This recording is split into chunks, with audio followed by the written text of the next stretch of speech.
जो इनको सैलरी पाई है कि अगर आज वो सैलरी वापस करेंगे, वो घर जमीन बेचकर भी वो पूरी नहीं हो सकी है। और उस वक्त भी उनसे पैसे लेकर उनको अपॉइंटमेंट किया गया। 40 साल के बाद उनको बोलते हैं कि जॉब से निकाला जाएगा। ये बड़ी शर्म की बात है और ये इंसान के खिलाफ है। ऐसी चीजें नहीं होनी चाहिए कि उस वक्त के ऑफिसरों को जेल में जाना और उस वक्त के पॉलिटिशियनों के किसी चीफ मिनिस्टर की चिट्ठी पर लगे हैं, किसी मिनिस्टर की चिट्ठी पर लगे हैं, किसी कमिश्नर की चिट्ठी पर लगे हैं। ऐसा उनको डिपार्टमेंट में कोई भी एलो नहीं करता है कि जब तक ना उनकी अप्रोच थी, जब तक वो मुलाजिम लगे हैं वहाँ। मगर बदकिस्मती गवर्नमेंट की ये है कि उनको आज निकालने की कोशिश कर रहे हैं। उनके पीछे परिवार है, बच्चे हैं, वो कहाँ जाएं? सरकार मुलाजमीन पे दिन ब दिन शिकंजा कसते जा रही है। ऐसे मुलाजिम जो बिना किसी अपॉइंटमेंट के लगे हैं या ऐसे मुलाजमीन जिनकी अपॉइंटमेंट मिल नहीं पा रही है, उनकी एक हाल ही में सरकार की जानिब से एक फ़िरिस्त तश्कील दी गई और इस फ़िरिस्त के मुताबिक एक हाई पावर कमेटी भी तश्कील दी गई और इस हवाले से इंक्वायरी होगी। लेकिन इस हवाले से कुछ मुद्दे ज़रूर है, इस हवाले से कुछ ऐसे सवालात ज़रूर है जिनके जवाबात सरकारी मुलाजमीन तलाश कर रहे हैं। हमारे साथ इस वक्त एक समाजी कारकुन जुड़ चुके हैं, इनसे मजीद जानने की कोशिश करेंगे। सर, सबसे पहले तो आपका बहुत बहुत शुक्रिया। ये जो अभी मुद्दा उठा है सरकारी मुलाजमीन के हवाले से, इनकी जो अपॉइंटमेंट लिस्ट के हवाले से तश्कील की गई है, उसके बारे में थोड़ा सा बताइए। मैं मीडिया वालों को शुक्रिया अदा करता हूँ कि यहाँ तक वो गैर तकरीरियाँ गवर्नमेंट के कहने से जो हमारे ब्यूरोक्रेट ऑफिसर हैं वो कहते हैं कि गैर तकरीरियाँ हैं। मैं उनसे पूछता हूँ कि 40 साल तक वो कहाँ थे? जो इनको सैलरी पाई है कि अगर आज वो सैलरी वापस करेंगे, वो घर जमीन बेचकर भी वो पूरी नहीं हो सकती है। और उस वक्त भी उनसे पैसे लेकर उनको अपॉइंटमेंट किया गया। 40 साल के बाद उनको बोलते हैं कि जॉब से निकाला जाएगा। ये बड़ी शर्म की बात है और ये इंसान के खिलाफ है। ऐसी चीजें नहीं होनी चाहिए कि उस वक्त के ऑफिसरों को जेल में जाना चाहिए और उस वक्त के पॉलिटिशियनों के किसी चीफ मिनिस्टर की चिट्ठी पर लगे हैं, किसी मिनिस्टर की चिट्ठी पर लगे हैं, किसी कमिश्नर की चिट्ठी पर लगे हैं। ऐसा उनको डिपार्टमेंट में कोई भी एलो नहीं करता है कि जब तक ना उनकी अप्रोच थी, जब तक वो मुलाजिम लगे हैं वहाँ। मगर बदकिस्मती गवर्नमेंट की ये है कि उनको आज निकालने की कोशिश कर रहे हैं। उनके पीछे परिवार है, बच्चे हैं, वो कहाँ जाएं? 40 साल से उन लोगों ने क्यों नहीं उनको देखा?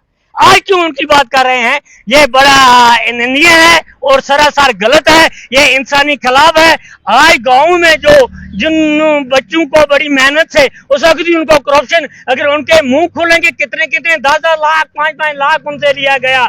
और यही हमारे पॉलिटिशियन, चाहे वो पीडीपी, कांग्रेस, एनसी, जिन्होंने 40 साल 70 साल से यहाँ राज किया, वो उनसे पैसे लेते रहे, गैर तरीके से उनको अपॉइंटमेंट किया गया है। और जो पढ़े लिखे हैं हमारे बहने भाई जो पीएचडी है, एमएससी है, 40 साल से उनको नौकरी नहीं दी जा रही है। वो घरों में बैठे हैं। अफसोस है इस गवर्नमेंट का कि जो ऐसी चीजें ला रही हैं। या तो उन्हीं अफसरों को पहले जेल दे दो, बाद में इनको निकालो। पहले उन मिनिस्टरों को जेल में जाना चाहिए, फिर उनको नौकरी से निकालो। ये आराम से पैसे भी खाएंगे, रिश्वत के करोड़ों रुपए अपने बंगले बनाएंगे। आज उन मुलाजिमों ने जिन्होंने पैसे देकर नौकरी पाई है, आज उनको निकाल रहे हैं। मैं उन मुलाजिमों के साथ हूँ।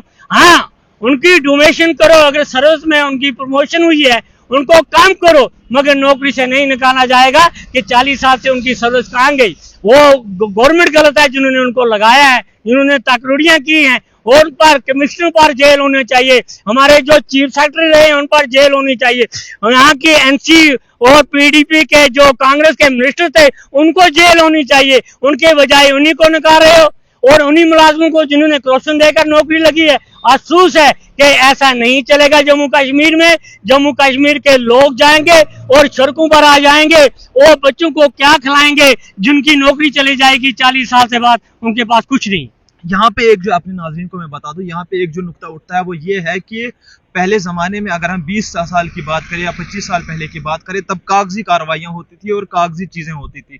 वो ऐसा हो सकता है कि कुछ लोगों की अपॉइंटमेंट खो गई हो, तो उनके हवाले से क्या कहना चाहेंगे आप? सर, आपसे मैं पूछना चाहता हूँ कि उनके हवाले से क्या कहना चाहेंगे? हुई नहीं, इन्होंने पैसों की वजह कहते हैं कि करप्शन ही है, करप्शन ही है बस। ये करप्शन की वजह से लगे हैं और सारा सरासर गलत है। जिन लोगों ने इनको अपॉइंटमेंट किया, कमिश्नर थे, यहाँ के मंत्री थे, उनको जेल होनी चाहिए, इनके बजाय उनको जेल होनी चाहिए। और नौजवानों को नौकरी से, हमारे बच्चों को नौकरी से नहीं निकालना चाहिए, क्योंकि उनके साथ परिवार जुड़े हैं, उनका घर जुड़ा है उनके साथ समाजी लोग जुड़े हैं। उनके माँ बाप बूढ़े कहाँ जाएंगे जिनको आज नौकरी से निकाल रहे हैं। ऐसा नहीं होना चाहिए कि जम्मू कश्मीर में पहले से बेरोजगारी है, काफी पढ़े लिखे लोग हैं जो गलियों कोचों में चल रहे हैं और ड्रग्स का शिकार हो रहे हैं और पटरी पर बैठे हुए हैं। ऐसा नहीं होना चाहिए। मैं यही गवर्नमेंट से, यहाँ के गवर्नर से अपील करें, आंखें बंद करके ये फैसले ना दें, पहले ग्राउंड सतह पर देखें कि किन किन लोगों की करप्शन है, किन किन लोगों ने पैसे खाए हैं,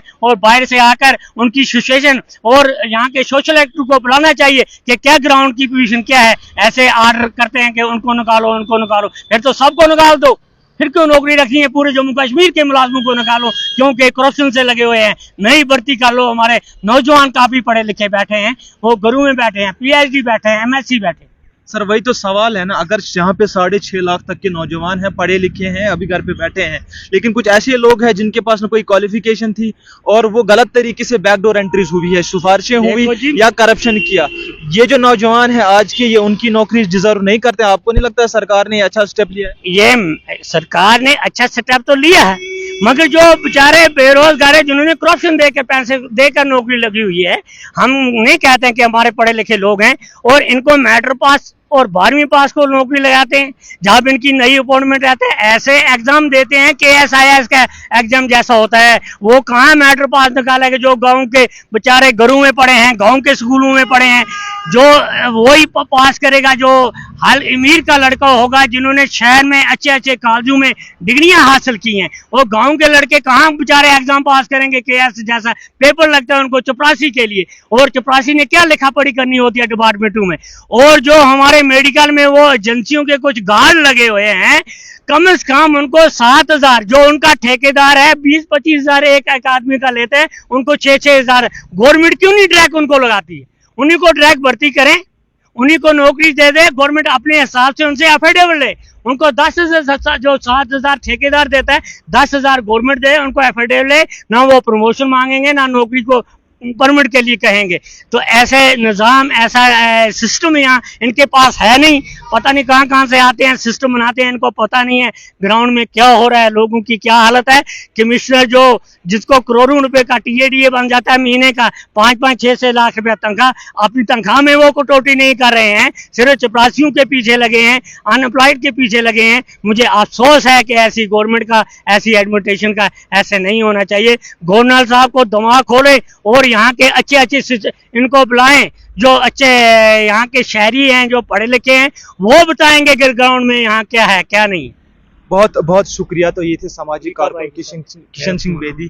तो इनका ये कहना है कि सरकार ने जो इस वक्त मुलाजमीन के हवाले से जो डिसीजन लिया है, कहीं ना कहीं उससे मुलाजमीन में इस वक्त तशवीश है, और जिस तरह से उनका कहीं ना कहीं करप्शन था या अगर बैकडोर एंट्री हुई है, अब उनकी फैमिलीज़ है, उनकी फैमिलीज़ कहाँ जाएंगी, उनके बच्चे कहाँ जाएंगी, उनकी बीवियाँ क्या करेंगी, उनके माँ बाप क्या करेंगे। उनके हवाले से हुकूमत को किसी न किसी का डिसीजन लेना चाहिए, और इस तरह का डिसीजन जो ह्यूमन हो, जो इंसानी हुकूक पे मुबनी हो, और जिससे लोग इनकी घर न उजड़ जाए। और इनका ये भी कहना है कि बहुत सारे ऐसे लोग हैं, बहुत सारे ऐसे नौजवान हैं जो इस वक्त बेरोज़गार हैं, और उनके हवाले से भी हुकूमत को किसी न किसी का डिसीजन लेना चाहिए, ताकि इस वक्त जो नौजवानों में मायूसी छाई हुई है, वो मायूसी ख़त्म हो जाए।